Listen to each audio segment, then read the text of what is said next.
une parcelle en pointe comme ça qui donne à l'est sur le parc Martin Luther King et puis au sud sur le square des Batignolles, et à l'ouest il y a une première bande d'immeubles construites en porte-à-faux sur les voies ferrées. Dans le plan d'urbanisme, vous savez comment c'est, il y a des contraintes le long des voies ferrées, puis il y a un axe en diagonale sur lequel sont alignés le tribunal de grande instance de Renzo Piano à un bout, tout nord, puis à l'autre bout, notre petit projet. Et donc ça referme la géométrie en fait, et c'est un peu la proue du quartier quand on vient du centre de Paris.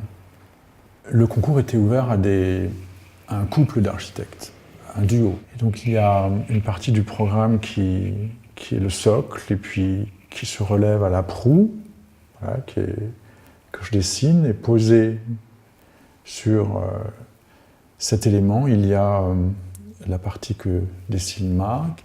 L'autre moitié que je dessine est plus complexe en matière de programme. Il y a des logements sociaux, il y a une crèche, il y a une serre pédagogique, il y a des restaurants, des magasins, une station de métro. Il y a une connivence entre les deux immeubles, notamment dans la manière dont le programme a été réparti, c'est-à-dire que la chose la plus publique est au centre, c'est la crèche, c'est sur plusieurs niveaux. Et en fait, cet espace, cet équipement public met à distance les deux volumes de logement. Et en fait, quand on arrive au couronnement de l'immeuble, ça se replie, puis ça accueille une serre. L'idée est une espèce de résil avec des poteaux assez fins en acier qui sont rejoints par des plaques de métal découpées. Ces plaques de métal, elles font tout. Elles font porte de garage, façade, puis garde-corps, puis plus on monte, plus elles se raréfient. Et elles sont toujours attachées à la structure qui les porte. Alors il y a principalement 3 matériaux. L'extérieur, la protection, qui est en acier, thermolaqué avec une peinture, une finition argentée irisée.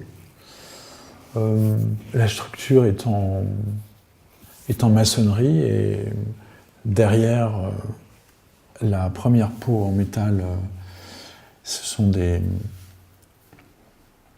parois qui reçoivent simplement un enduit ventilé. Et enfin, les planchers du toit terrasse, des terrasses, des balcons, toutes les menuiseries sont en bois, naturel ou laqué.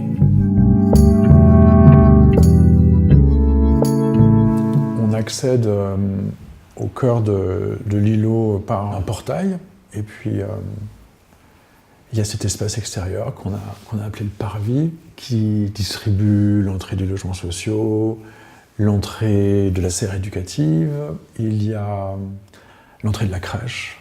Et en fait, on avait envie que les parents n'attendent pas les enfants sur le trottoir, qu'il y ait une espèce cette convivialité des brèves rencontres qui se fait à l'heure où on va chercher les enfants.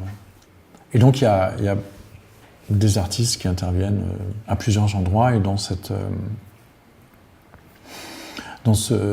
cour intérieure, c'est Clément Bagot, un jeune artiste français qui est vraiment très intéressant. Il travaille beaucoup il fait des sculptures avec, vous savez, les mètres jaunes là qu'on dépliait qu'on avait quand on était enfant. Alors. Et donc là, il fait un truc auquel les gamins peuvent se mesurer, quoi. L'idée, c'est grandir, et c'est très joli.